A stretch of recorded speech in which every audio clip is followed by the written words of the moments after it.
जय श्री राधे।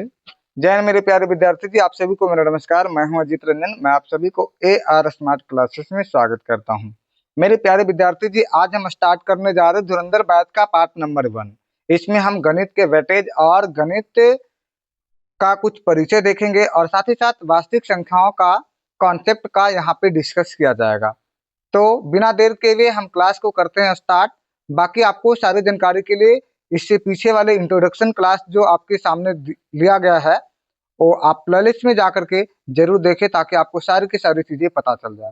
तो आइए हम स्टार्ट करते हैं आज की क्लास को। यहाँ पे आपको ध्यान रखना है, हम सभी लोग यहाँ पे देखने जा रहे हैं गणित मैथमेटिक्स के बारे में पढ़ने जा रहे हैं। तो यहाँ पे आपको गणित की परिभाषा थोड़ा मोड़ा आपको जानकारी होनी चाहिए।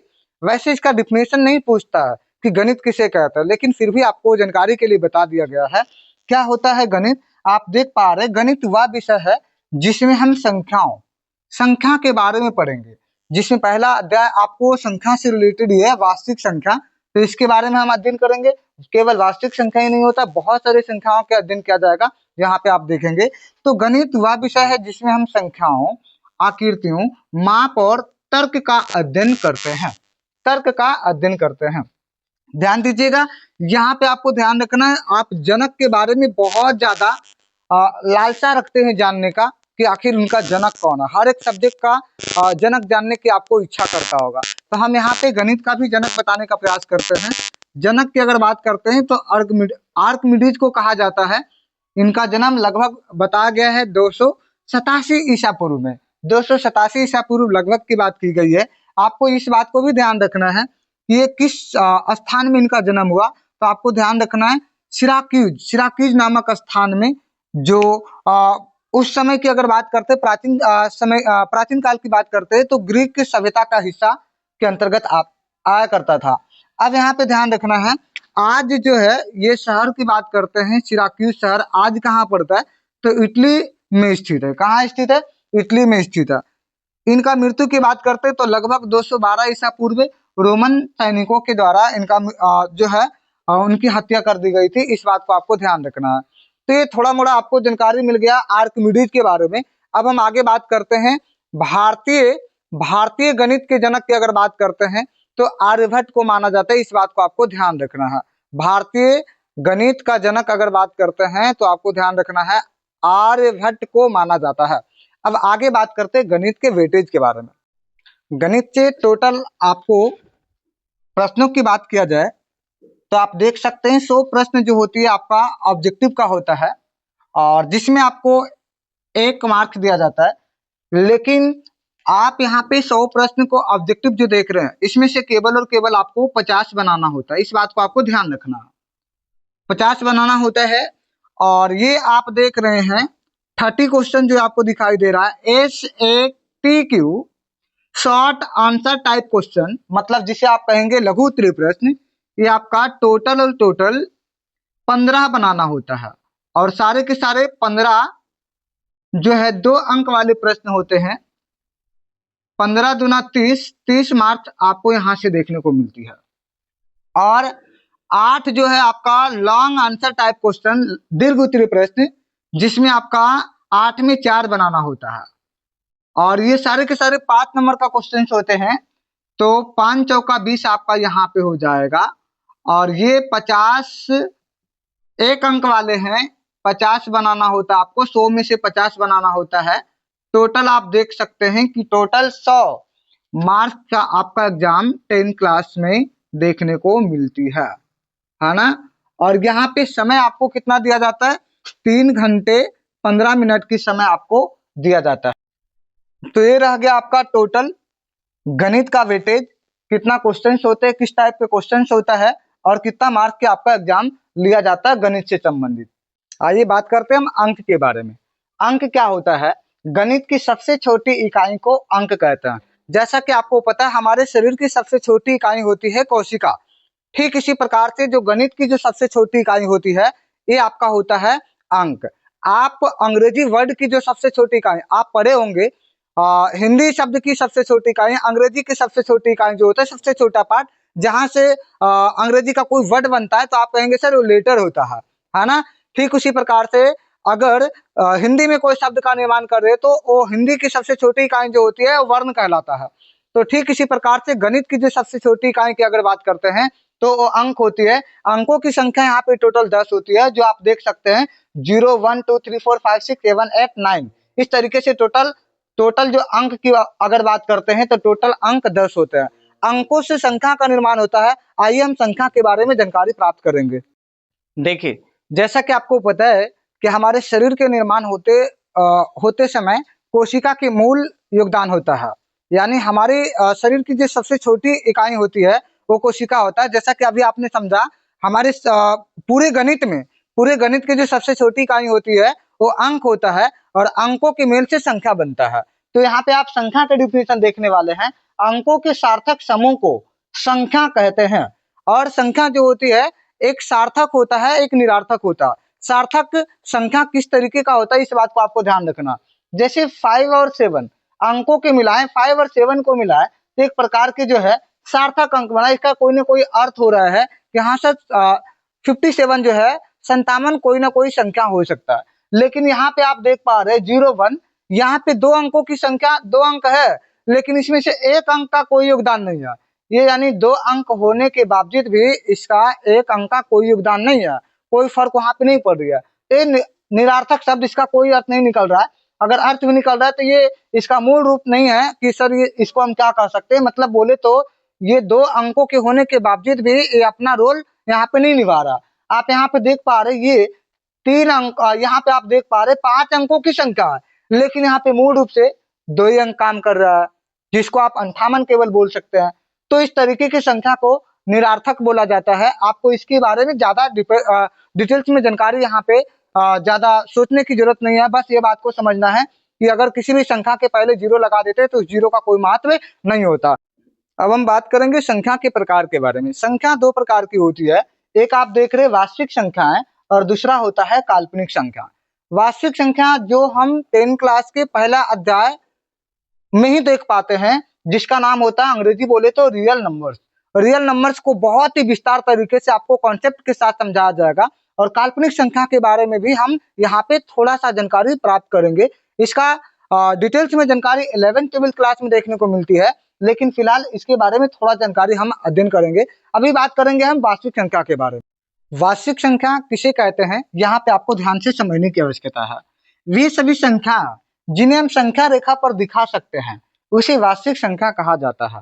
संख्या रेखा पर दिखाने का मतलब है कि कोई भी इस दुनिया में संख्या हो, अगर आप उसे संख्या रेखा पर नंबर लाइन पे प्रदर्शित अगर कर सकते हैं तो सारे के सारे संख्या वास्तविक संख्या कहलाएगा। अब यहाँ से आपको ध्यान रखना है कि कौन कौन सा वैसा संख्या है जो वास्तविक संख्या होती है और कौन कौन सी वैसी संख्या है जो वास्तविक संख्या नहीं होता। तो हम आपको बिल्कुल बता देना चाहेंगे साफ सुथरे शब्दों में कि वास्तविक संख्या वे सारे के सारे संख्या होता है जो अब तक आप पढ़ रखे हो। अपने माइंड में सोचो और कोई भी संख्या लिखो, सारे के सारे संख्या वास्तविक संख्या के अंतर्गत आएगा, बस एक चीज के छोड़ करके। सर कौन सा चीज? बस इस बात को ध्यान रखना है कि कोई भी संख्या रूट के अंदर माइनस में नहीं होनी चाहिए। अगर माइनस में रूट के अंदर लिख दिए हो, आप देख पा रहे हैं माइनस में रूट अंडर 5 जो लिखा गया यहाँ पे, ये वास्तविक संख्या नहीं हो सकता। यानी कोई भी संख्या अगर माइनस में हो और रूट के अंदर हो तो वो केवल और केवल वास्तविक संख्या नहीं होगा, अदरवाइज सारे के सारे संख्या वास्तविक संख्या का एग्जाम्पल के अंतर्गत आएगा। आइए यहाँ पे हम इसके बारे में और डिटेल्स में जानने का प्रयास करते हैं। एक बार और परिभाषा ध्यान से समझने का प्रयास कीजिए। वे सभी संख्याएं जिन्हें हम संख्या रेखा पर दिखा सकते हैं उसे वास्तविक संख्या कहा जाता है। जैसे आप देख रहे हैं √3, 0, 1, 2, 1/3, 2 पूर्णांक 5/7, पाई 22/7, -50। इस प्रकार से बहुत सारे संख्या जो भी आप सोचो सारे के सारे वास्तविक संख्या के अंतर्गत आएगा, बस माइनस वाले रूट के अंदर नहीं होनी चाहिए कोई भी संख्या। इसका एक और डिफिनेशन इस तरीके से भी आप बता सकते हो, परिमेय और अपरिमेय संख्याओं के मेल से बनी संख्या को आप यहाँ पे वास्तविक संख्या कह सकते हैं। आइए यहाँ से इससे संबंधित और कुछ डिटेल्स में जानकारी हम यहाँ पे अध्ययन करेंगे। वास्तविक संख्या को R से सूचित किया जाता है। कैपिटल R जो है यहाँ पे आपको ध्यान रखना, कैपिटल R से निरूपित किया जाता है। वास्तविक संख्या से संबंधित कुछ गणितज्ञ ने यहाँ पे कुछ बातें बोले हैं, इनके बारे में आपको ध्यान से समझने की आवश्यकता है। क्या बताया गया है? 1870 ईस्वी में दो जर्मन गणितज्ञ कैंटर और डेडेकिंड ने इसे भिन्न भिन्न विधियों द्वारा सिद्ध किया था। उन्होंने यह दिखाया कि प्रत्येक संख्या जो वास्तविक संख्या हो वह प्रत्येक वास्तविक संख्या रेखा पर एक बिंदु होता है। जो वास्तविक संख्या रेखा होता है उसकी प्रत्येक बिंदु जो होता है ना, वो प्रत्येक बिंदु पर जो भी संख्या को आप रखते हो वो सारे के सारे संख्या जो है वास्तविक संख्या होता है। और संख्या रेखा के प्रत्येक बिंदु के संगत एक अद्वितीय वास्तविक संख्या होती है। प्रत्येक बिंदु के संगत जो होती है एक अद्वितीय मतलब एक वास्तविक संख्या ही होता है। तो आइए पीछे के अगर कॉन्सेप्ट आप समझ पाए होंगे तो ये क्वेश्चन का जवाब दीजिए। लिखा गया है संख्या रेखा नंबर लाइन पर प्रत्येक बिंदु प्रदर्शित करता है। ये क्वेश्चन 2018 बिहार बोर्ड के जो एग्जाम होती है इसमें आपका 2018 के सेकेंड सीटिंग में पूछा गया क्वेश्चन है। संख्या रेखा यानी नंबर लाइन पर प्रत्येक बिंदु प्रदर्शित करता है। अभी कैंटर और डेडेकिंड ने बताया था, क्या बताया था कि प्रत्येक संख्या रेखा के वास्तविक संख्या रेखा के प्रत्येक बिंदु एक वास्तविक संख्या को प्रदर्शित करता है। तो आप यहाँ पे क्या बोलेंगे? इसका ऑप्शन नंबर फर्स्ट आपका क्या हो जाएगा? करेक्ट हो जाएगा, जो आप अभी जस्ट इसका कॉन्सेप्ट को समझे थे। जैसा कि मैंने आपको अभी जस्ट बताया वास्तविक संख्या के एक और डिफिनेशन कि परिमेय और अपरिमेय संख्याओं के मेल से बनी संख्या को वास्तविक संख्या कहते हैं। सेम डिफिनेशन मैंने यहाँ पे आपको लिखा, परिमेय या अपरिमेय संख्याओं के समूह को वास्तविक संख्या कहा जाता है। और इसी के संदर्भ में सेम इसी डिफिनेशन के आधार पे 2022 के प्रथम पाली में द्वितीय पाली में आपका यहाँ पे क्वेश्चन पूछा गया था। क्वेश्चन क्या है जो ध्यान से समझने का प्रयास कीजिए। प्रत्येक परिमेय संख्या होती है, मैंने बोला प्रत्येक अपरिमेय संख्या बोल दो या फिर प्रत्येक परिमेय संख्या बोल दो, ये सारे के सारे जो समूह होती है वास्तविक संख्या के अंतर्गत आता है। तो आप यहाँ पे देख रहे हैं प्रत्येक परिमेय संख्या होती है क्या? एक प्राकृत संख्या होती है क्या? नहीं। पूर्ण संख्या होती है क्या? नहीं। आप एक पूर्णांक होती है क्या? नहीं। तो आप कहेंगे सर ये जो परिमेय संख्या है प्रत्येक परिमेय संख्या एक वास्तविक संख्या होगी। देखिए अभी हम बात करेंगे काल्पनिक संख्या के बारे में। काल्पनिक संख्याएं किसे कहते हैं? तो आपको ध्यान रखना वह ऋणात्मक पूर्णांक जो कर्ण चिन्ह के अंदर होता है उसे काल्पनिक संख्या कहते हैं। इसका डिफिनेशन हम आपको पहले भी बताए थे कि जब कोई संख्या रूट के अंदर यानी कर्ण चिन्ह के अंदर माइनस में हो जाए तो ये केवल और केवल काल्पनिक संख्या होता है। अदरवाइज जो भी संख्या आपको दिखाई देती है सारे के सारे संख्या वास्तविक संख्या के अंतर्गत आता है। तो इसका डिफिनेशन एग्जाम्पल कौन हो जाएगा? रूट के अंदर -1, -3, -4, -5 कुछ भी हो रूट के अंदर अगर आ गई ना तो आप कहेंगे सर वो काल्पनिक संख्या के अंतर्गत आएगा। अभी हम बात करते हैं यहाँ पे, जैसा कि आप देख पा रहे हैं कि -1 जो होती है इसके बराबर आपको ध्यान रखना है आयोटा जिसे कहते हैं, आयोटा का मान होता है, इसे आयोटा के नाम से जाना जाता है। Iota is equal to minus में रूट के अंदर 1 होता है। ये आपको 11th क्लास में इसकी जानकारी आपको विस्तार तरीके से दिया जाएगा, लेकिन फिलहाल आपको ध्यान रखना है iota square iota is equal to minus में रूट अंदर 1 होगा। अब हम इसको प्रयास करते हैं कि किसी भी प्रकार से रूट को खत्म किया जाए। तो रूट को खत्म करने के लिए आप दोनों तरफ क्या करेंगे? वर्क करेंगे।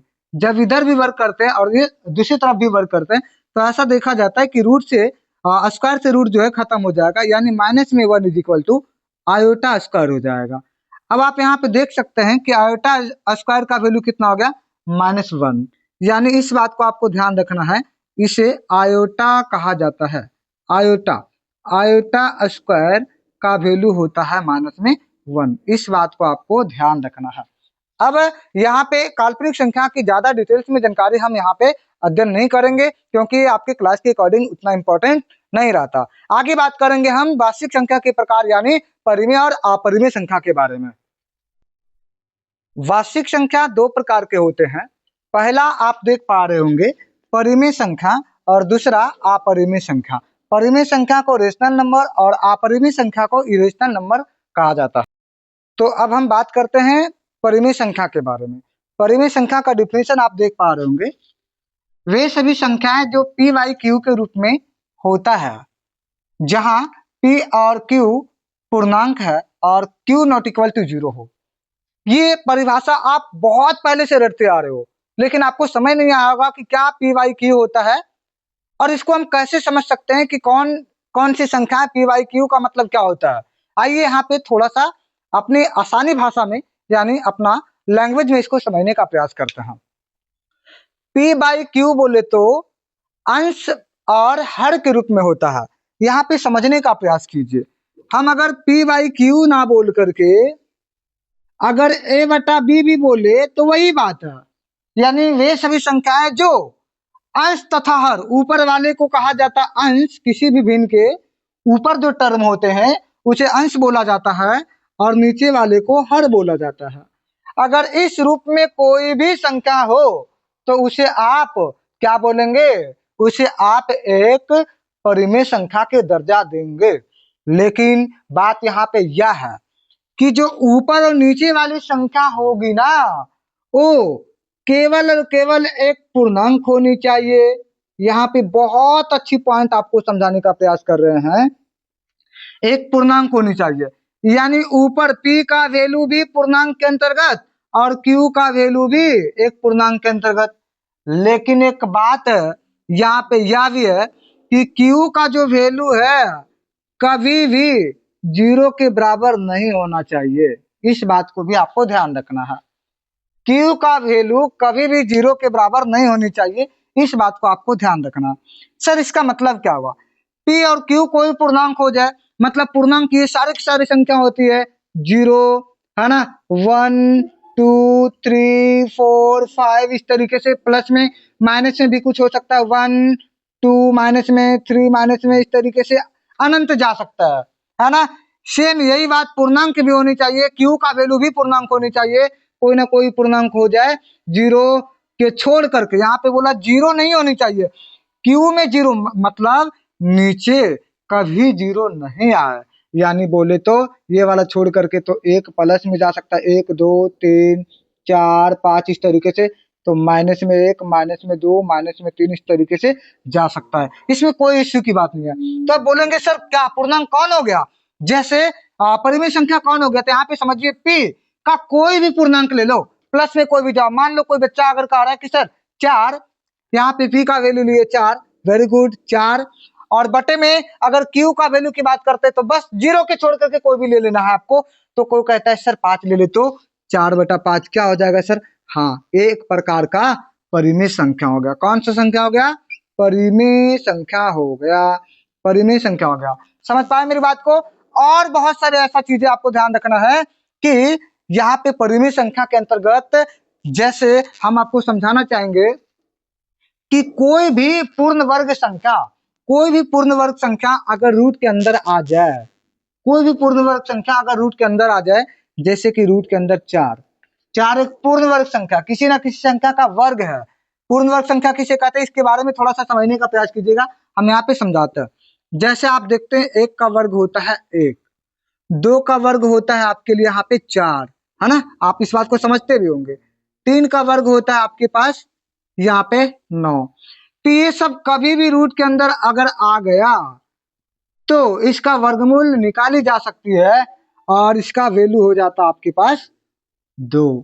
यानी कोई भी पूर्ण वर्ग संख्या अगर रूट के अंदर आ गया, जैसे बोला जाए रूट के अंदर 25/36, बोलो ये परिमेय संख्या होगी, तो आप यहाँ पे बिल्कुल आसानी से कह सकते हैं जी सर बिल्कुल हो सकता है, क्योंकि ये पूर्ण वर्ग संख्या है। 25 का वर्गमूल 5 होता और 36 का वर्गमूल 6 होता, 5/6 एक p बाई क्यू के रूप में आ गई, एक परिमेय संख्या है। तो बातें समझ आ गई आपको, इस बात को हमेशा के लिए ध्यान रखना। और आइए आगे के क्वेश्चन देते हैं, आप बना पाते हैं या फिर नहीं बना पाते। देखिए एक क्वेश्चन आपका 2022 के सेकेंड शिफ्ट में पूछा जा चुका। क्या क्वेश्चन दिया गया, 22/7 है। अभी अगर आप समझे होंगे तो इस बात को आप बता सकते हैं कि 22/7 एक आपको भिन्न के रूप में दिख रही है और भिन्न जो होती है, कहेंगे सर ऊपर और नीचे अगर कोई पूर्णांक हो, पी बाई क्यू का वैल्यू कोई पूर्णांक हो, तो आप कहेंगे सर इसमें क्या दिक्कत की बात है, ये आसानी से परिमेय संख्या बता देंगे, है ना। आगे की क्वेश्चंस हम यहाँ पे बहुत सारे क्वेश्चंस अगले क्लास में देखने का काम करेंगे, तो आज के लिए हम इतना ही रहने देते हैं। और अगर ये वीडियो, ये क्लास आपको पसंद आई होगी तो ज्यादा से ज्यादा बच्चों तक शेयर करेंगे, ये हमारी रिक्वेस्ट है। और आपको बिल्कुल मुफ्त में इस चैनल पे आपको सारे के सारे बिल्कुल बेहतरीन कंटेंट और आप कह सकते हैं इसका पीडीएफ की अगर बात करते हैं तो ये दिए गए नंबर पे आप कांटेक्ट करेंगे 7463921411 पे, आपको सारे के सारे जो पीडीएफ होती है वो हम आपको प्रोवाइड करने का काम करेंगे। तो आज के लिए हम इतना ही रहने देते हैं। जय हिंद।